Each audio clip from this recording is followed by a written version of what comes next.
आपण पाहत आहात निपाणी न्यूज, चौफेर घडामोडी।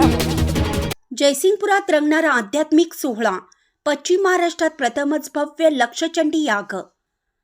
कोल्हापूर जिल्ह्यातील जयसिंगपूर नगरीत लवकरच एका अभूतपूर्व आध्यात्मिक उत्सवाचे आयोजन करण्यात आले आहे। श्री स्वामी समर्थ दरबार जयसिंगपूर यांच्या वतीने पश्चिम महाराष्ट्रात प्रथमच भव्य लक्षचंडी याग आणि आई भगवती अन्नपूर्णा माता प्राण प्रतिष्ठा सोहळा आयोजित करण्यात आला आहे। मुख्य आकर्षण 151 हवन कुंड आणि 1211 भक्त। या भव्य सोहळ्याचं खास वैशिष्ट्य म्हणजे येथे 151 हवन कुंडांची व्यवस्था करण्यात आली असून प्रत्येक हवन सत्राच्या वेळी तब्बल 1211 भक्तांना हवनामध्ये सहभागी होण्याची सुवर्ण संधी मिळणार आहे। कार्यक्रमाची रूपरेषा दिनांक 19, 20 आणि 21 फेब्रुवारी 2026 रोजी लक्षचंडी याग संपन्न होईल।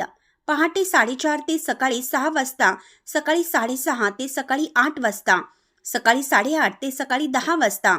रविवारी 22 फेब्रुवारी 2026 रोजी आई भगवती अन्नपूर्णा माता प्राण प्रतिष्ठा सोहळा अत्यंत मंगलमय वातावरणात पार पडणार आहे। याच दिवशी भाविकांसाठी सकाळी 11 ते रात्री 8 वाजेपर्यंत भव्य महाप्रसादाचं आयोजन करण्यात आलं आहे। हा सोहळा गल्ली नंबर 5, ठाणेकर मळा, जयसिंगपूर, तालुका शिरोळ, जिल्हा कोल्हापूर येथे पार पडणार आहे। या मंगलमय सोहळ्यासाठी सर्व भाविकांनी उपस्थित राहण्याचं आवाहन श्री स्वामी समर्थ दरबारच्या वतीनं करण्यात आलं आहे। अशाच अपडेट्ससाठी निपाणी न्यूजला सबस्क्राईब करा आणि रहा अपडेट।